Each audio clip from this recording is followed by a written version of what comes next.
What is up, everyone? Welcome to another episode of F1 Fantasy Pole Position. It is Wednesday, October 22nd. My name is Ewan. On today's episode, we are going to do the Mexican Grand Prix Q&A stream.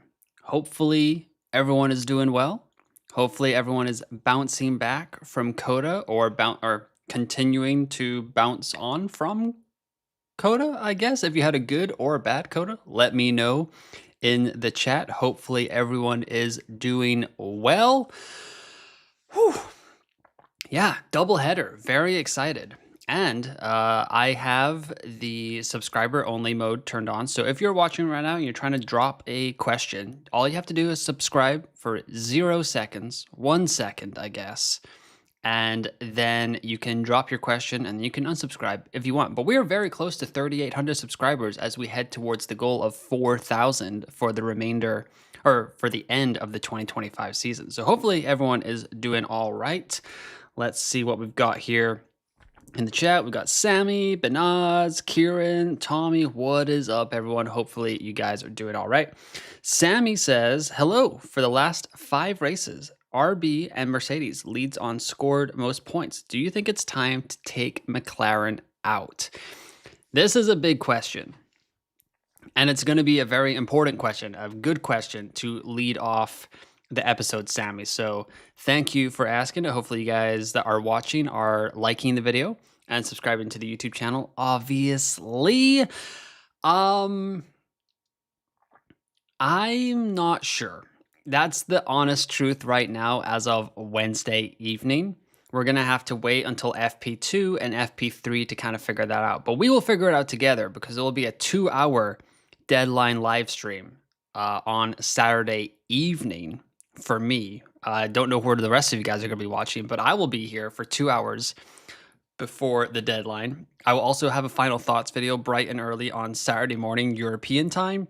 So for me, FP1 or FP2 is from midnight until 1 a.m.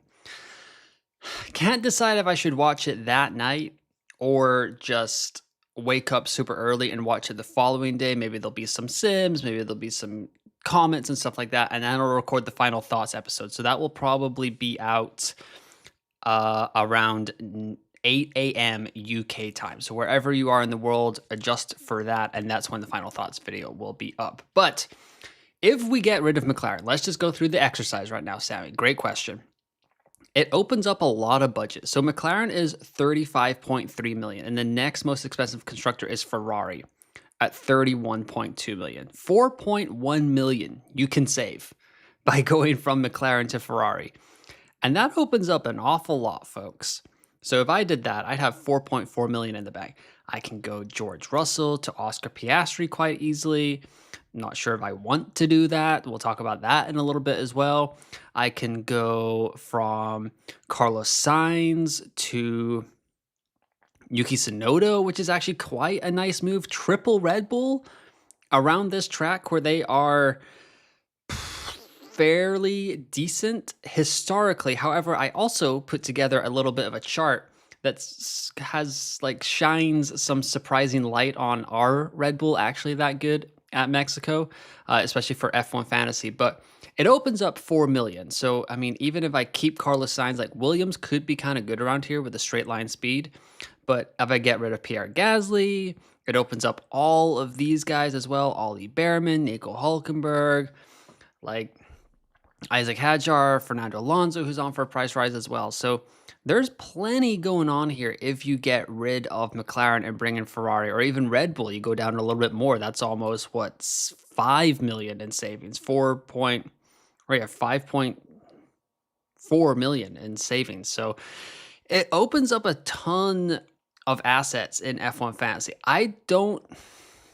So the thing is, if we go over to F1 Fantasy Tools, we go over to the Elite Data. Even now, 98.4% of the global top 500 still has McLaren in their lineups.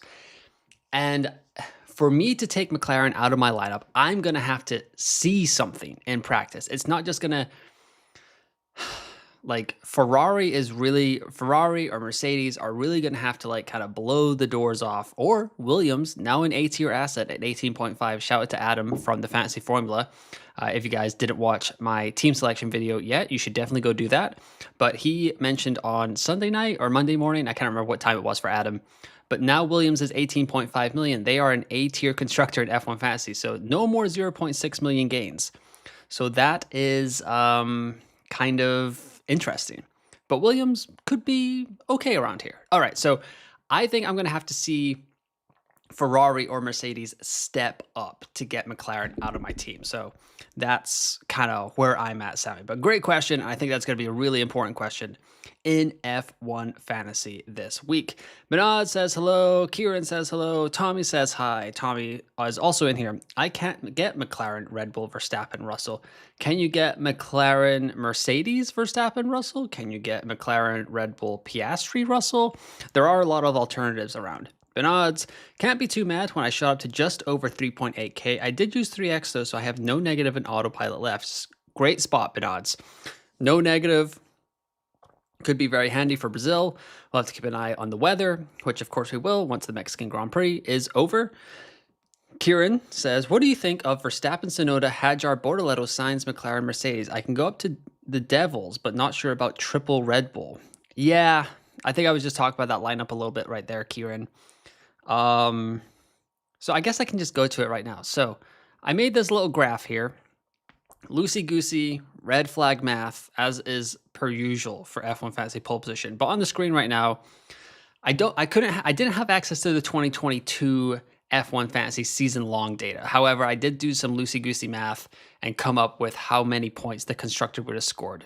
So this has 2022 Mexican Grand Prix, and then 2023 and 2024 points per race, and then how each of those teams did at that corresponding year's Mexican Grand Prix. So in 2022, Red Bull scored 68 points, Mercedes scored 67 points, Ferrari 39, and McLaren 21. But McLaren was still quite a tractor back in 2022. In 2023, Red Bull averaged 84 points per race over the season, but in Mexico, they had 45 points. That's a Sergio Perez DNF. McLaren, 40.9 points per race, 57 points at the Mexican Grand Prix. Ferrari, 45.3.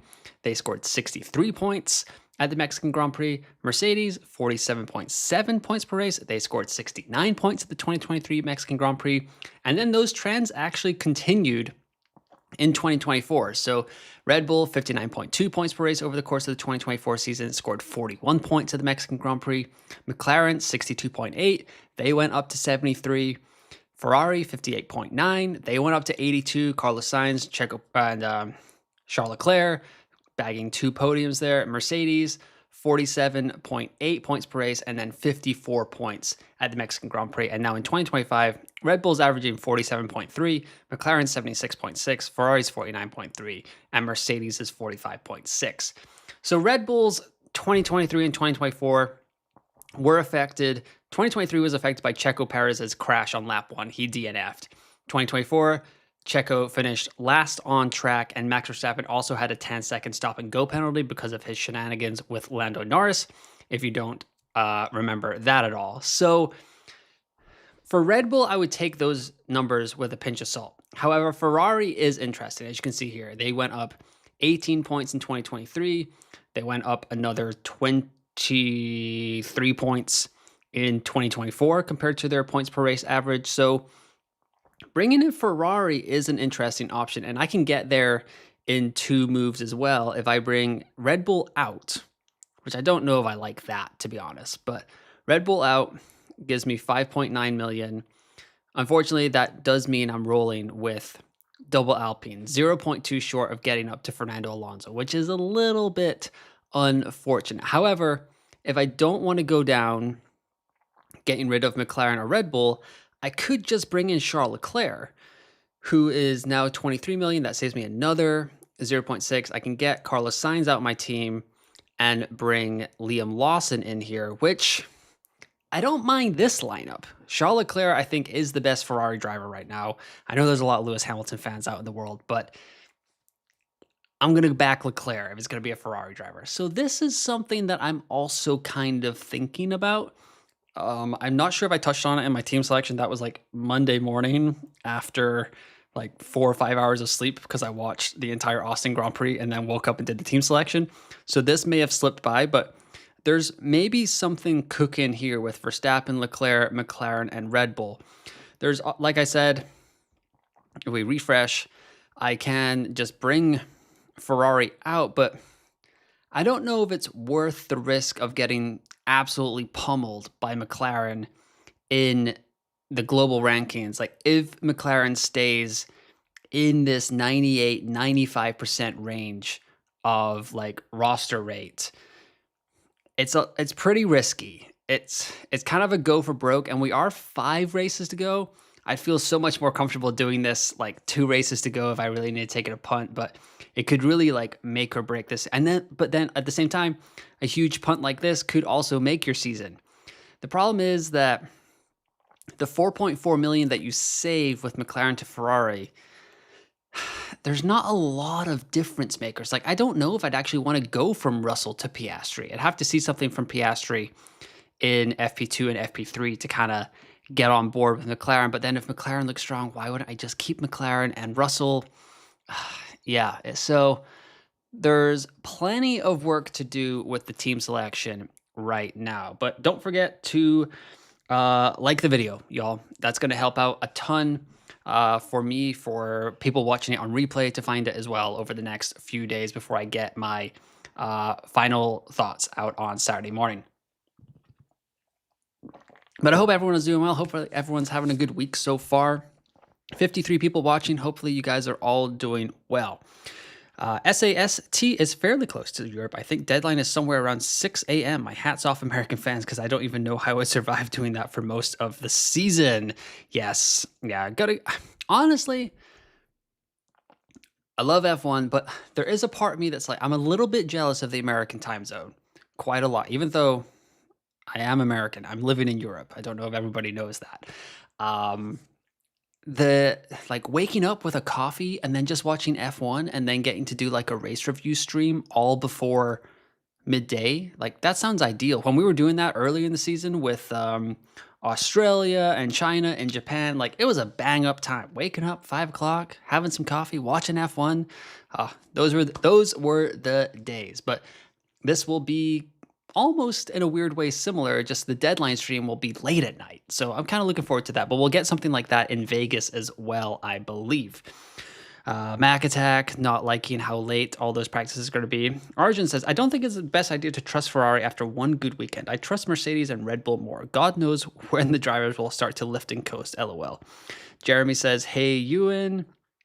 Let's see. Bernard says, wait, no, I'm thinking of the next race in Las Vegas. For me, Mexican Grand Prix qualify will be 11. Yes, that is correct, Bernard. I believe that's South African. Yeah, so I think we're bang in the same time zone. I think I'm just like I'm above you on the globe. So that's how it works.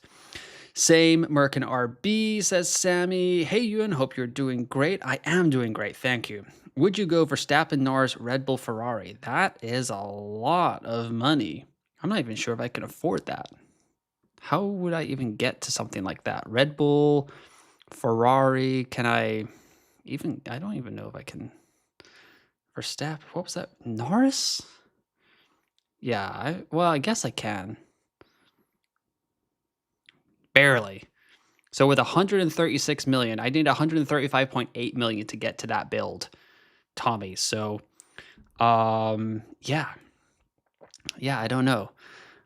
Hey, Ewan, like the scruffy look. Thank you. Yeah, it's going through a stage right now. I don't know how long it's going to last. Honestly, I think it'll probably be shaved off by the final thoughts episode, but during the week, well, yeah. I work for the US government, so, not getting any money right now, so I got to shave on razors. So yeah, so that'll be something I save on, I guess. But thank you, Neutrum00. Helifco says, hi, Ewan, what do you think of Piastri, Russell, Sainz, Bortoleto, Colapinto, and then Red Bull and McLaren? Piastri, Russell, it's okay. Sainz is probably going to fall in price, but I think he can kind of have a good weekend here. I think Williams should be okay.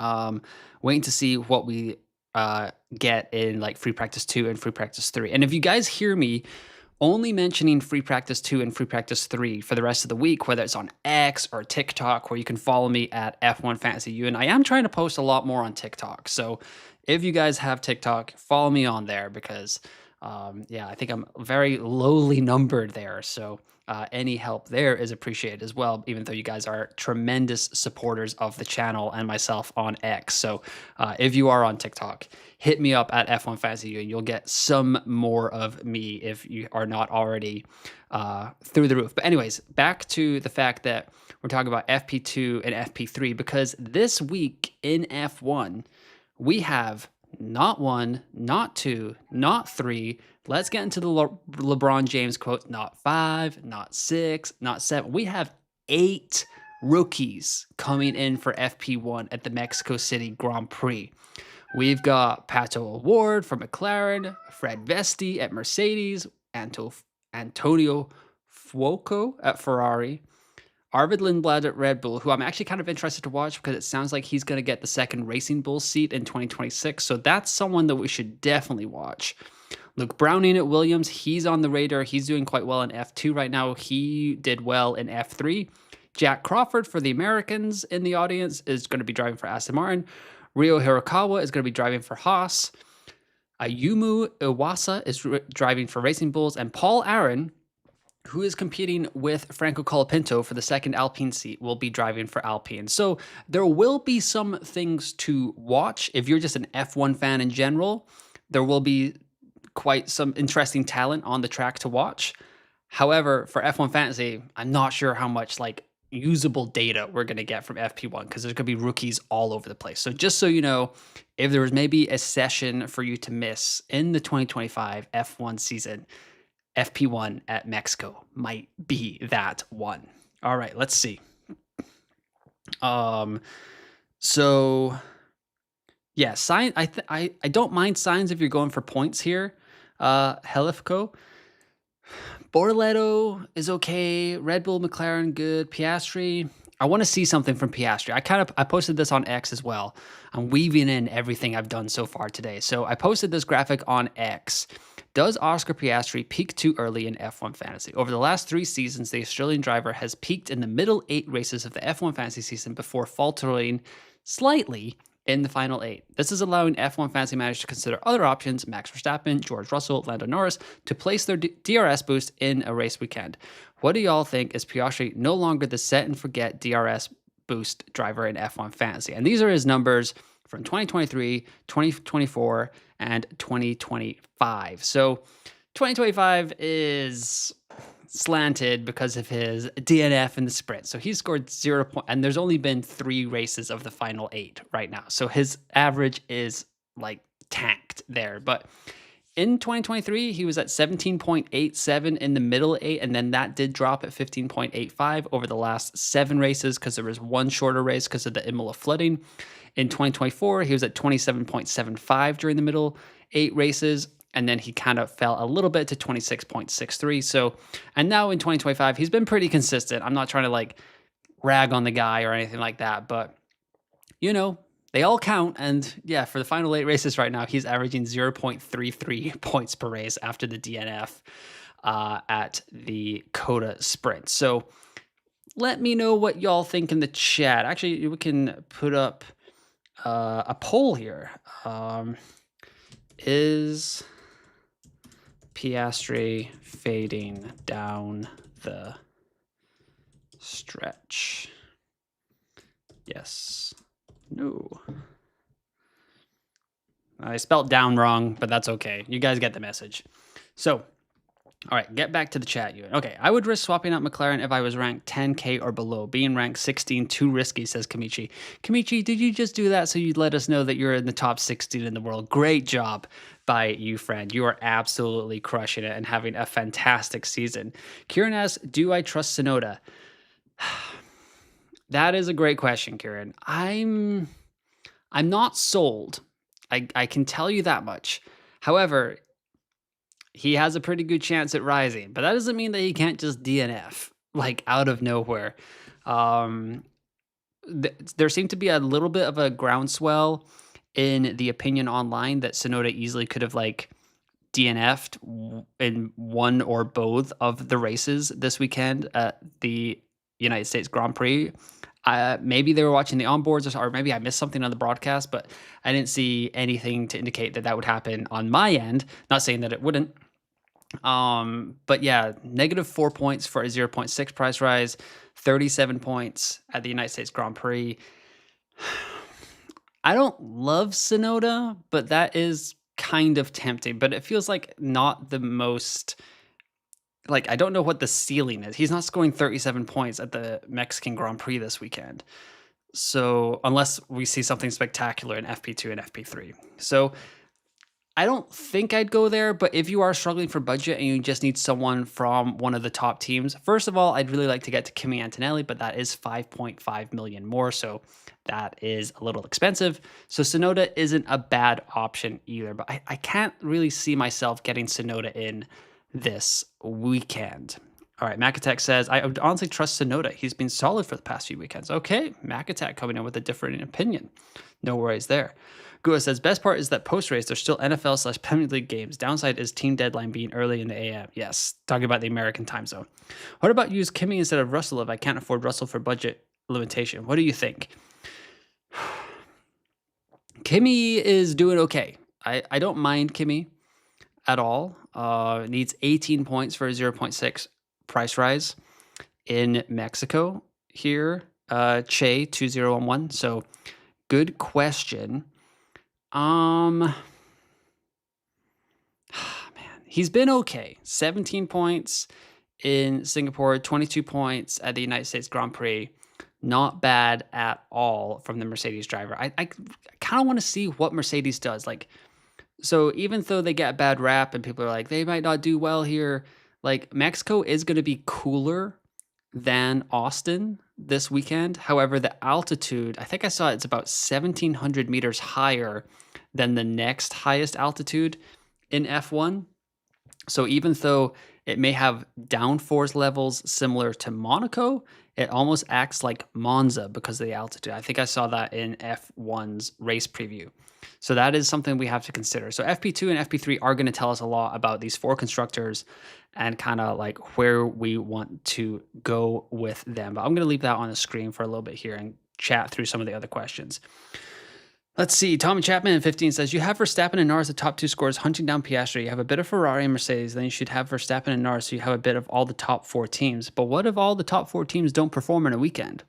Because, yeah, McLaren, like if someone had gone Ferrari and Red Bull this weekend in Austin, they would be absolutely flying. So while it's okay to spread your eggs amongst all the baskets, Tommy, at the same time, sometimes if you want to make a giant gain, you kind of have to go all in on something. And I'm not saying that Mexico is going to be the right time to go all in on any constructor or any driver or triple up or anything like that. But if you're looking to make a rank jump, you have to make a call and maybe go with that. So, but I don't mind the exposure to all four teams. That is something that I kind of like in general. I'm a little bit of a safer player, but that means you won't be making as many rank gains because it's likely that some people will have a double up or maybe some people are going bold with a triple up. So that's something you have to consider as well.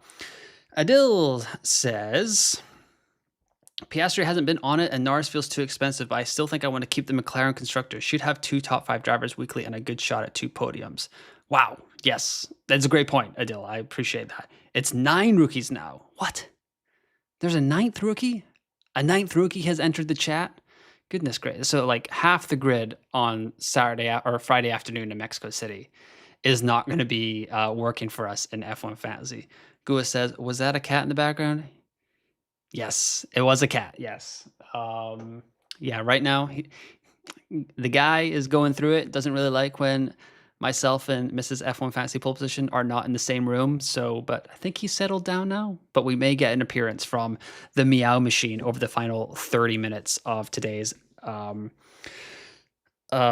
stream. I really appreciate everyone coming out. There's 100 people watching.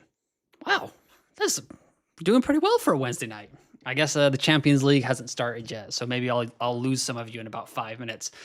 I got my Liverpool shirt on, even though the Reds are tanking right now. 4 losses in a row. Honestly, I wouldn't be surprised if they lose again in Frankfurt tonight. The vibes are absolutely abysmal around Anfield right now. Do not feel all that good about it. One iota. Dankov says, removing McLaren is an option for differential. Put Mercedes and Tsunoda instead of cheaper driver Alonso, for example. Yeah, removing McLaren is a differential. I'm not going to say it's not. I'm just not sure if it's a positive differential. Like it feels a little bit like if anyone plays Fantasy Premier League right now, like I am having a miserable season, but if you are trying to make up a big difference over a mini league rival, right? And you're like, well, the only way to do that is going against McLaren. But that's like not the best calculated way. Like it's to go because that is such a largely owned asset in the game. Sure, like last weekend, getting off of McLaren was a huge differential, but that wasn't a good, in my opinion, that was not a good process. People being like, I knew they were going to crash. Like, no, you didn't. You guessed that they were going to crash, and your guess was correct. But there's no way to know.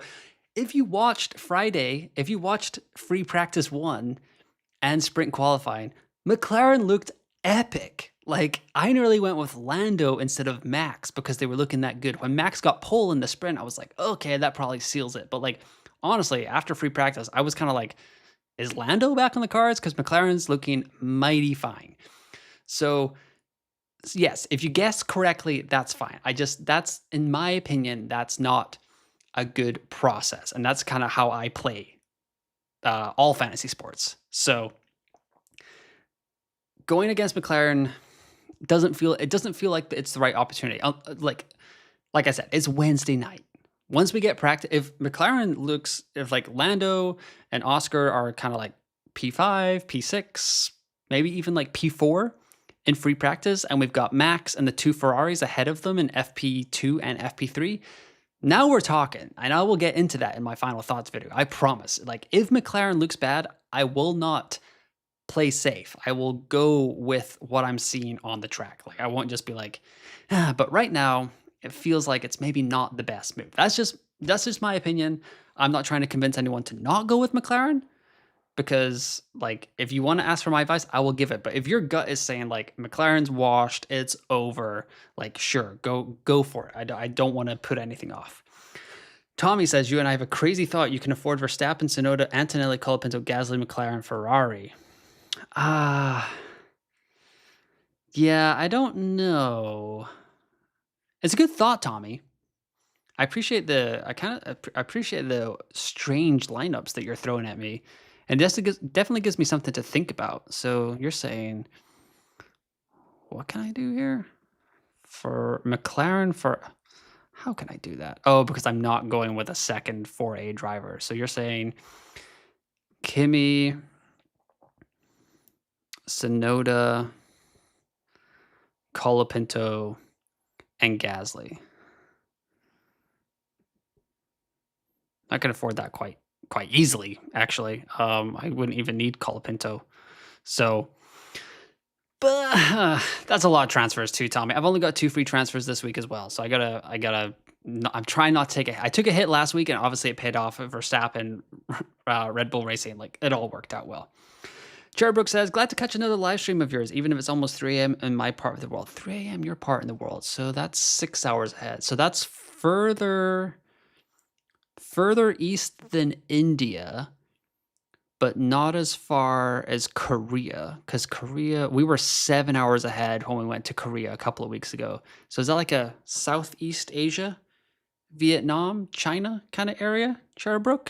Let me know where you're at in the world. Let me see if I got it guessed. Kimichi says, absolutely. Yeah, there you go. I just had to get that flex in for your top 16 rank. Crushing it, Kimichi. Well done. Karen says, if you had to guess who will win the championship, who are you saying, and what's your top 3?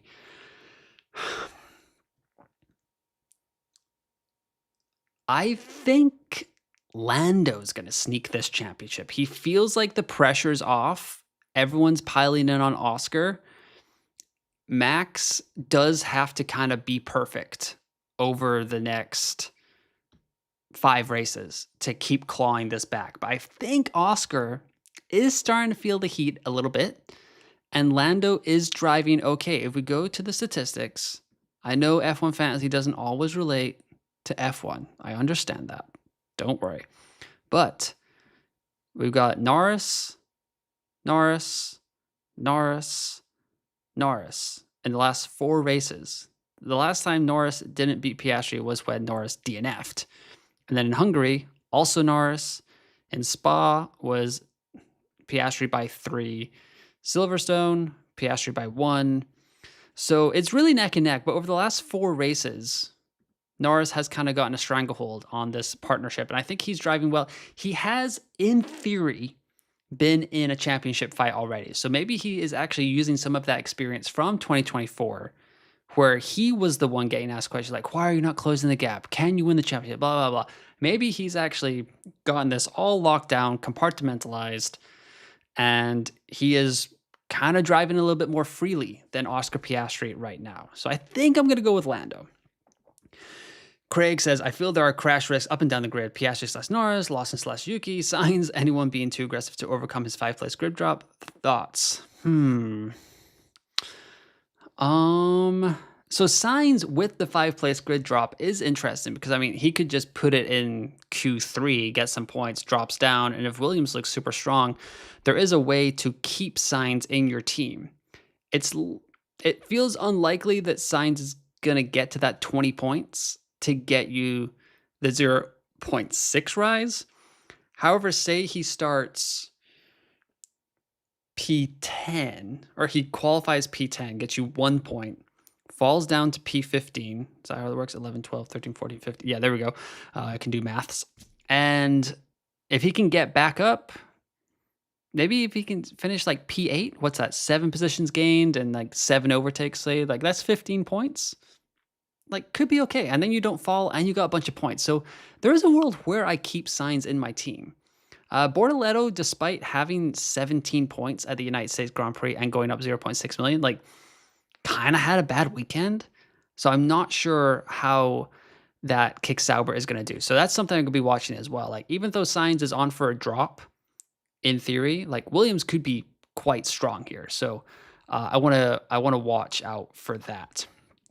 Neutrum says, I saw a funny post on X. Sonoda has been airborne for for the last 4 Mexican Grand Prix. Owen says, Ferrari, Red Bull, Russell, Leclerc, Hamilton, Colapinto, Gasly. Oh my goodness, that sounds like an autopilot chip there for me. Cherrybook says, would you swap?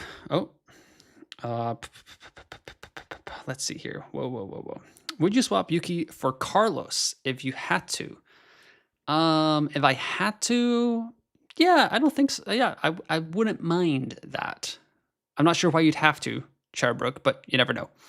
Kimichi says, so far I'm thinking most sensible and overall be a small trade. Signs for Alonso or Lawson for a bit of budget and roll a transfer. Last 2 weeks was really struggling with only 2 trades available. Yeah, I agree, Kimichi. Like, one of my moves I'm thinking about is I could just keep this steady Eddie and bring in Lawson for a little bit of an easy budget gain, like 2 and 8, if Racing Bulls looks okay, and just move on and have 3 free transfers for the Brazilian Grand Prix, which will be quite nice.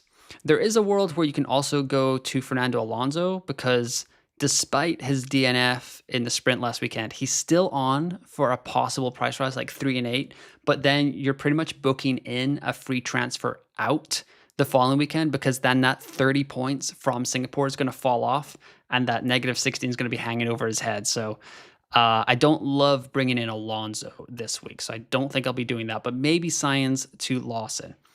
Kimichi says, I prefer Alonso, but with the budget algorithm, might be a bit more sense to go for Lawson so he stays in the team for another week. There you go. Apparently, Ferrari power units are better in high altitude. It's my first F1 season, so not sure if they're truly all that better or not, but Haas does use a Ferrari power unit, and B-Man is the overtake king.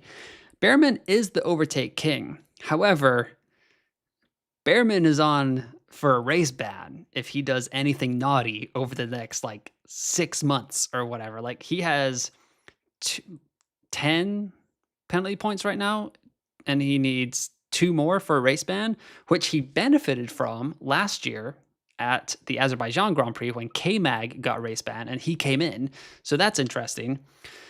But Behrman could be anyone could be a risk. So, but Behrman having those penalty points kind of hanging over his head, and he came this close to making contact with Yuki Tsunoda, and like whether you think it's his fault or not, like he would have crashed into Yuki. I think he was going to get penalty points for that. So he came this close to getting a race ban. So Behrman would maybe not even be an option for Mexico this weekend if he had made contact with Yuki. So that is something that you have to think about as well, because these transfers right now are precious. Like we have 5 races to go. So think of it as you have 10 free transfers remaining for the rest of the season. Is bringing in Behrman, who won an 8 for a price rise, but like is one crash away from missing a race, and then you definitely have to transfer him out. Like if we're going into Abu Dhabi and he's still got it, that's fine. Go for it, because that doesn't carry over into 2026. Like you're not going to have that penalty. You're not going to have to bring Behrman out of your team at 2026. We're going to have a reset. So not too bad there. Okay, Peachy TV, TTV5628 says, recovering from using the 3x ship on Verstappen and 2x on Piastri last week. Heartbreak. Oof. Sorry, Peachy. That is not fun. I don't want to talk about my Premier League fantasy team. Need the Reds to get it together. Sure do.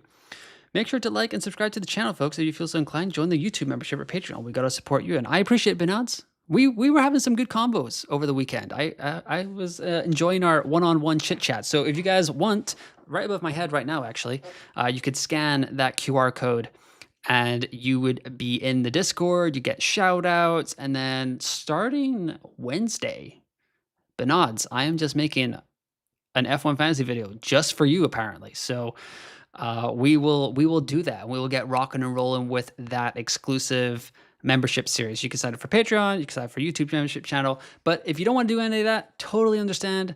I know things are rough in the world, but the thing that you could do, the smallest thing you can do, and I would really appreciate it, is just give a thumbs up and subscribe to the YouTube channel if you can. Fraser is in the chat. Good day, sir. Michael's here. Hey, Ewan. Evidicus says, I absolutely guessed the crash, but it was an educated guess. Turn 1 and Coda with both starting together. Perfect recipe for what happened. I'll give you that one, Evidicus. Plus, you also called it on my stream, so I'll give you an extra shout out for that as well. Ewan is a methodical fantasy doctor. Fraser Elphick, the F1 fans are too quick to think they see trends. Ferrari does badly in one race, they're done. Piastri had a bad weekend, he is washed. Max wins a couple of races, he will win every race left. Fraser, that's just everything now. Don't you know that the Houston Rockets are going to go 0 for 82 now, even though they lost in double overtime to the defending champs last night? Proud of my Rockets. The thing is that Piastri and Norris are feeling the pressure. They need to get their poop together. I agree, Adolfo, but I feel like Lando might have his poop together a little bit more than Piastri, because he's kind of been in this slight scuffle for a title before. He's at least been going through the media, like, of just getting scrutinized all the time. Charbrook says, yep, Southeast Asia, Philippines to be exact, same time zone as Singapore and China. Okay, there we go. 160 views. You guys are absolutely crushing it. So make sure that all 160 of you are liking the video, because there's a goal that I have set a few races ago, 150 likes for every video that I'm doing from now until the end of the season. You guys have been absolutely crushing it. There's been a couple of times where it's been like down to the wire before the race, but you guys are absolutely killing it. So I really appreciate you doing that. Verstappen, Russell, McLaren, Ferrari. I like it, Tommy. I like it. Could be in play this weekend. Henry Stewart, random question. What's the tool you use to highlight and bring up specific YouTube comments? So this is actually just on the YouTube studio, Henry. So if you pop out the chat, I think there's a overlay, and then I use OBS as my streaming platform to do that. But if you have any other questions, hit me up on F1 or hit me up on X at F1 Fantasy Ewan, and we can DM about some streaming behind the scenes. Capetta_Terra says, I have no faith in Piastri anymore. Look at his form of the final stretch from last year too. Capetta, did you just join the chat? Because I was tweeting about this earlier today. Piastri peaking too early. So as you can see, he does go down a little bit. 2024, he went down a tiny bit. But it is a little bit of a tiny bit. And if you took out, I believe there was like one race that really propped up his 2024 final 8 races. He had like a 56 pointer in there. Let's check it out here. So Piastri over the final 8 races. So it was, a 47 pointer in Azerbaijan really like propped him up. And then 26, 30, 26, 16, 22, 36, 10. So, kind of hit and miss. But yes, we were talking about that earlier. So great call by you. I think Max has a good chance if the McLaren's DNF again and he wins or gets second in every race. Yes. I mean, McLaren's DNF again, then like that's a huge thing. I mean, fortunately for them, they DNF'd in a sprint. So all they could lose was 8 points. But if they DNF in a main race, then like it is game on, Donkey Kong. Just realized that Williams now being an A-tier constructor makes them a much less desirable pick because of only a 0.1 or 0.3 game. V-Carb seems like a much better pick. Yeah, especially if you're going after budget. Ajun, that is correct. Oliver, my current team is Verstappen, Russell, Sainz, Lawson, Alonso, Red Bull, Mercedes, and budget is 131.9. Considering Mercedes plus Russell for McLaren plus Antonelli and Tsunoda, thoughts and any ideas? I would definitely wait until FP2 and FP3 to kind of figure that out. Despite people saying that Mercedes power unit shouldn't work all that well, I was doing some math earlier today, and Mercedes does okay here. 2023, they scored 69 points. 2022, with some very loosey-goosey math, they scored 67 points. And 2024, they scored 54 points. So they're scoring above their season average in the last 2 seasons. And in 2022, they had Hamilton in second and Russell in fourth, and they qualified 2-3 actually qualified 2-3. So not bad at all. Do you think Max will dial back his aggression in defense knowing a DNF takes him out of the Drivers' World Championship? I don't know if Max Verstappen knows how to not drive aggressively, and I think he has nothing to lose. Like he's the underdog, and it's all about, can McLaren clinch this? He already has 4 Drivers' Championships under his belt. He, in theory, doesn't need a 5th one, but he'd love a 5th one. And Max driving focused and free is like the scariest thing on the F1 grid right now, because he is fully focused on chasing these 2 down. And I think he's going to do whatever he has to do to win this. I just don't know if it's going to be enough, because the hole was so big. 104 points like 5 races ago. And now it's down to 40. Are you kidding me? But we'll see. I'm a McLaren fan. Like that's kind of been my team. Like when they were bad, that was like my hipster pick when I was getting back into F1. But man, this chase down for Max, this is like LeBron on Andre Iguodala in the finals kind of chase down block. Like if he stops them from getting this layup of a championship, like that would be pretty epic. Like even if you don't like LeBron, even if you don't like Max, like I can feel it in the F1 community. Like everyone's like kind of cheering for Max a little bit. Like I even saw on TikTok today, some Lewis Hamilton fans are like, this would be pretty cool. So, even after that race that shall not be named. Helifko says, to change Norris less Antonelli for Piastri Russell, would you consider a -10 a bad move? Norris and Antonelli for Piastri / Russell. I think you'd be able to make that up. I'm not sure how Antonelli's going to do around here. It might be a little bit difficult for the rookie. Higher altitude, like had a little bit of a messy weekend in Coda. So let's see. Yeah. Piastri over Norris and Piastri, if everything goes according to plan, probably won't be a 10-point gap, but Russell to Antonelli could be.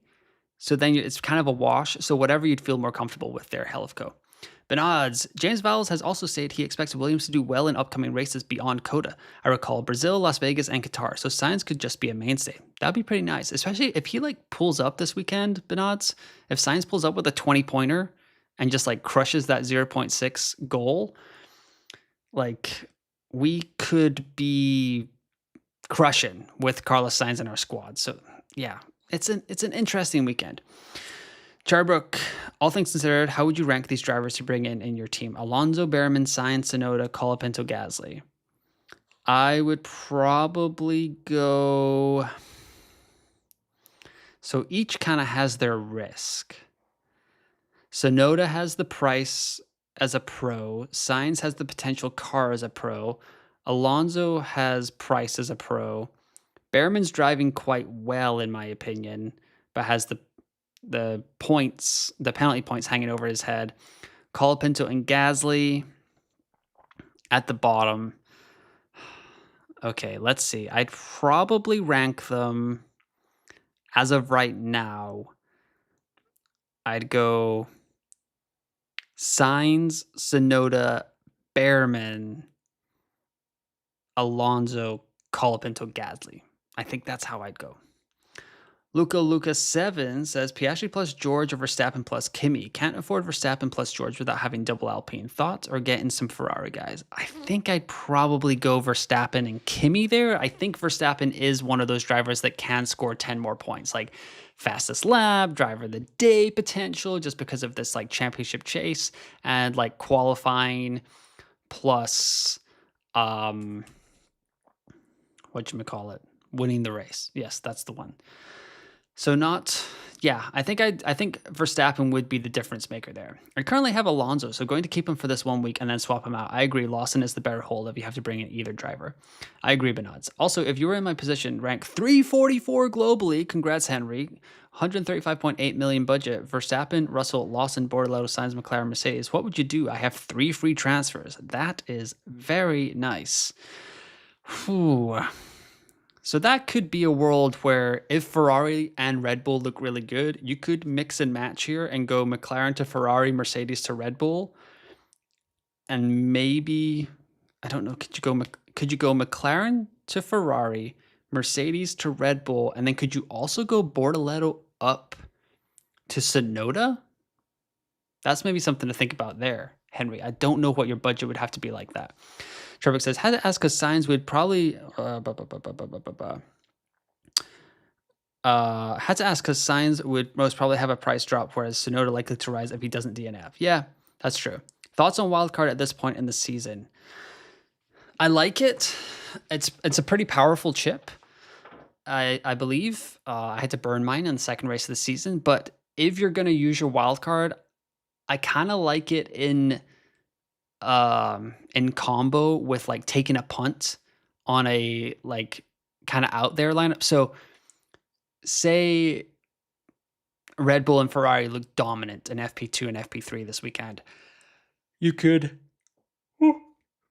steamroll right into them, and if it doesn't go incredibly well, or then we get to Brazil and it's like, okay, time to bring McLaren back in, you can wild card and go full steam ahead and like kind of switch the team back. So almost like go into a full points build before the weekend and then wild card out of it for Brazil as you head into a sprint weekend. James Clancy 2734 says, afternoon, you, and this is what I have: Verstappen, Russell, Sainz, Bortoleto, Gasly with Red Bull, Mercedes with 3.8 in the bank and 2 transfers. What do you change out? Verstappen, Russell, Sainz, Bortoleto, Gasly. Okay, so you have the same team as me almost, but with Red Bull and Mercedes instead of Red Bull and McLaren. So you did bang up this weekend, sir. I'm not sure if I love Bortoleto this weekend, but it doesn't mean that you have to bring him out.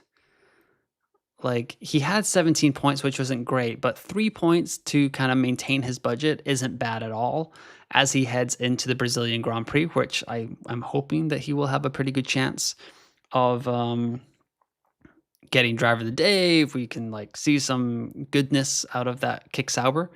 So that might be an okay thing. Let's see. Yeah, maybe Bortoleto out to Sonoda. Does that give you enough money? 6.7. Yeah, you should be able to afford Sonoda with that, like right on the money. Maybe you'll have 0.3 left to spend. So if Red Bull and Sonoda looks okay, maybe just Bortoleto or Sainz to Sonoda if you have to. Thank you, Tommy. Texas teams within 10 wins. Let's see. Evidicus says, I think it will come down to a McLaren issue, not a Piastri or a Norris issue. Norris has been in a World Drivers' Championship fight before, but as the only McLaren, I think tire rolls will bite them. Ugh. Yeah, papaya rules, man. Not a fan at all. Adolfo says, yep, Lando is doing better. Charbrook says, McLaren / Red Bull versus McLaren versus Mercedes versus Red Bull / Mercedes. Inclined to spread it out across the three teams. Haha. If you can, then go for it. Yeah. I think I'm leaning McLaren Red Bull right now. And it Ferrari, Albon, Sonoda, or Verstappen, Albon, Sonoda, Alonso, Gasly, McLaren, Red Bull versus Verstappen, Antonelli, Behrman, Alonso, Gasly, McLaren, Red Bull. Which is the better team? I think I like that Verstappen Antonelli team a little bit better, but if Williams looks okay, I'd be willing to go with the Albon squad. Best lineup for 125.7 million. I mean, the easiest thing I think you could do here is probably try to figure out a way to, I mean, if you go Red Bull, if you go Ferrari and Red Bull, that leaves you with, so let's see here. Drivers, you could go with something like this, Anvit. That might work for you. Verstappen, Antonelli, Bortoleto, Sainz, Gasly, Ferrari, Red Bull. James Clancy, thank you for asking about thumbs up. Appreciate that. Max is entering GOAT status. Max doing Max things. Used to be a Max hater, but starting to really be a fan. Blocked by James, such an iconic call. It really is. Even as a Lando fan, seeing Max win this would be generational. What's your Discord name? It is F1 Fantasy Pole Position. Yes, the Discord is the same as the YouTube channel. Hey, you have glasses now. Haha. Yeah, at nighttime, I wear these like blue blocking glasses because they're supposed to help you sleep or keep out the bad rays from your eyes and like make them not so strained. I don't know if it's all placebo, but it seems to work for me. So when I'm doing these Q&A streams at night, I usually will do that. I'll probably be rocking them during the deadline stream. So if this is the first time you're seeing me rock the glasses, I will probably be wearing them on Saturday night as well. Fraser says budget 138.8. McLaren, Red Bull, 2x Verstappen, Piastri, Hadjar, Sainz, Colapinto. Planning one transfer now, so I have 3 for the following race, which will give me loads of options. 100% only care about points, not budget. Yeah, I'm kind of with you there, Fraser. But it kind of depends. I don't mind using the 2 free like if it all looks very jumbled up, I do reckon I'll just kind of stick around and try to roll a transfer for the Brazilian Grand Prix. It's tough because I would like 3 free transfers for the Brazilian Grand Prix as well. So Sainz to Lawson doesn't feel bad. Maybe Bortoleto to Lawson. Oh no, I'm 0.1 short of that. I just looked it up. Why would I do this to myself live on a stream so you can all see my pain in real time? Wow, that is some good content right there. Cherubrook says, it's my first year in F1 Fantasy, so I have no idea how they price the drivers / teams next year. Any tips for 26? Don't believe anything they tell you. Because myself and Formula Fantasy Hub Rob, we did like 2 hours worth of preseason content. And we were like, this is going to happen all based on the 2024 pricing algorithm that the F1 Fantasy Tools Discord cracked all too easily. So great job by them. And then 2025 released with like 1 week to go before lineup lock. And it was a totally different system. All the teams were priced differently than we were expecting. And they had like different price tiers and all that stuff. But if 2025 is anything to be believed, they will take preseason testing into account quite a lot. So this is your first season, Charbrook, but in 2023, they did not take preseason testing into consideration. And Aston Martin came out like a house on fire. And they were pretty much the second or third best constructor for the first half of the season, except they were priced like the 3rd or 4th worst constructor. So literally all of us, most of us in F1 Fantasy had triple Red Bull, Verstappen, Checo, Red Bull, and Alonso, Stroll, and Aston Martin. And that was pretty much the meta for the entire first half of the season. And then McLaren brought upgrades in Austria. And then the new meta was Verstappen, Perez, Red Bull with Lando, Oscar, and McLaren. That's how bad McLaren was back in the day in 2023. They were like priced as a bottom tier midfield team. It was nuts. Like simpler times back then. But it was pretty much the entire season. It was like, okay, I guess I'm gonna swap like Zhou Guan Yu for Logan Sargent, or Zhou Guan Yu for Yuki Tsunoda, or Zhou Guan Yu for Valtteri Bottas. That was pretty much it, because you just kept the same 6 teams altogether, or six assets at the same time. Looking at the poll right here, is Piastri fading down the stretch? 69% of y'all say yes. 31% of y'all say no. So yeah, it seems like the Australian is kind of cracking under pressure. What do you think about dropping McLaren? Is it still too risky? If we see something, if we see Ferrari, if we see Max and Ferrari P1, P2, P3, maybe even down to like P4 in both FP2 and FP3. Meanwhile, McLaren is maybe in like P6, P7 in both sessions. That is when we can seriously consider going without McLaren. But we will do that on the deadline stream. I will be here 2 hours before the deadline on Saturday night, or Saturday morning, or Saturday evening, or afternoon, or Sunday morning, wherever you are at in the world. I will be here for 2 hours to answer all those questions, and we will go through all of that together, and it's going to be a ton of fun. I will also be posting a final thoughts video first thing Saturday morning, Central European time. When I wake up, I'm going to watch FP2 because it's from midnight to 1 a.m. And, I'm not a spring chicken anymore. So, I got the blue blocking glasses. Like, I got to put icy hot on my back after work. So, it is what it is. So I got to get some sleep so I can have a clear brain and some coffee in the morning to kind of go through it all. All right, let's see here. What do we got? Tommy, I will add you on Discord. Yes, sir. I will do that. Alrighty. I'm going to majorly prioritize budget for the first 3 races next season, maybe even double B constructors. It gives you so much more flexibility and allows you to easily pick for both budget and points. Yeah, we're going to see. It's going to be interesting. So right now, the rumors for 2026 is a whole new set of regulations in F1, like the biggest change in a long time. And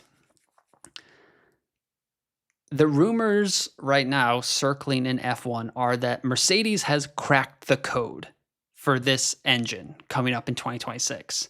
So that's Mercedes, McLaren, Williams, Alpine could all be very, very strong next year if it turns into like an engine formula, and that's all that matters. Now, like Mercedes, McLaren would be clear ahead, Williams clear ahead in third, and Alpine just like trying to figure out how to make a car that can maybe not finish dead last. So that is something very interesting. Plus, we've got Red Bull moving over to this like Ford combo powertrain that they're using. Aston Martin's bringing in Honda. Cadillac's on the grid as well. So it's going to be a lot of changes. But yes, there could be a lot of stuff. Great insight. Wish I got into it sooner. So much fun. Yeah, you're welcome, Charbrick. Yeah, hopefully you'll be sticking around for the 2026 season. If I get full team of budget risers the first 3 races of the season, I'm going to do super early limitless to get extra budget and maximize points. Yeah, I mean, the changing narrative on limitless in the 2025 season is one of the biggest takeaways that I'm going to take from this season. In 2024, a lot of the chips were viewed as play them in a sprint weekend because that will get you the most points. But limitless this season, like there's some tremendously smart people in this fantasy game, like far smarter than me. So far more smart. Jesus. But the delta of using the limitless in a low overtake track like Saudi Arabia, like China could have gone quite well for some people, even though it was sprint weekend. But like Monaco, I played my limitless chip in Monaco, right? So I scored 333 points in Monaco. If I go here to this, if I go, where are we at? Monaco. If I had kept my other team, I would have scored under 200 points. The transfer impact I had a 160 point delta on my limitless. And that is the most important thing when it comes to that. So that's what we'll have to think about for next season. All right, let's see. Tommy, I will add you on Discord. Don't you worry. P.S. Sorry for rambling tonight. No, you got it. You got it, Fraser. It's always good to chit chat F1 Fantasy. So you're on the Valium, I'm on the Icy Hot. So I guess we'll make a good pairing. I'm gonna put you on the spot here, but who do you think wins the World Drivers' Championship? Let's see. I'm gonna go Lando. I'm gonna say Lando. I'm gonna go out on a limb and I'm gonna say Lando Norris wins the World Drivers' Championship with 5 races to go. Peachy says, I used Limitless in Monaco. It went very well, better than my friends who used it last week. Oh, I bet it did, Peachy. I bet that went quite peachy for you. Benods is helping out Tommy, so thank you, Benods. And yeah, wow, it's already been an hour. This flew by, guys. So like I said, I'm gonna be back. I'll be tweeting for the rest of the week. I'll be posting on TikTok. So at F1 Fantasy UN on X, at F1 Fantasy UN on TikTok. If you haven't watched my team selection video yet, go check that out. Give it a like. And yeah, hit me up on X if you have any questions as we head into the Mexican Grand Prix. Got the Q&A stream. This will be out in a podcast in about an hour. So if for some reason you didn't watch or listen to the first part, you can watch it on audio when you go to sleep or whatever. We're driving home later tonight. And yeah, final thoughts video, first thing Saturday morning, and then 2-hour deadline stream. We are getting down to it. I'm pretty sure that I will be here for every single deadline from now until the end of the season. Have I discussed that with Mrs. F1 Fantasy Pole Position? No, I have not. But is it going to happen? You're goddamn right. So, yeah, 2-hour deadline live stream on Saturday. And then we will be into a week break. So hopefully everyone is doing well. Hopefully you're having a good week. And I will be back on Saturday, like I said. But yes, you can always hit me up for the any questions in F1 Fantasy. So once again, thanks for listening. Thanks for watching. Don't forget to like and subscribe to the YouTube channel. And I will talk to you on Saturday.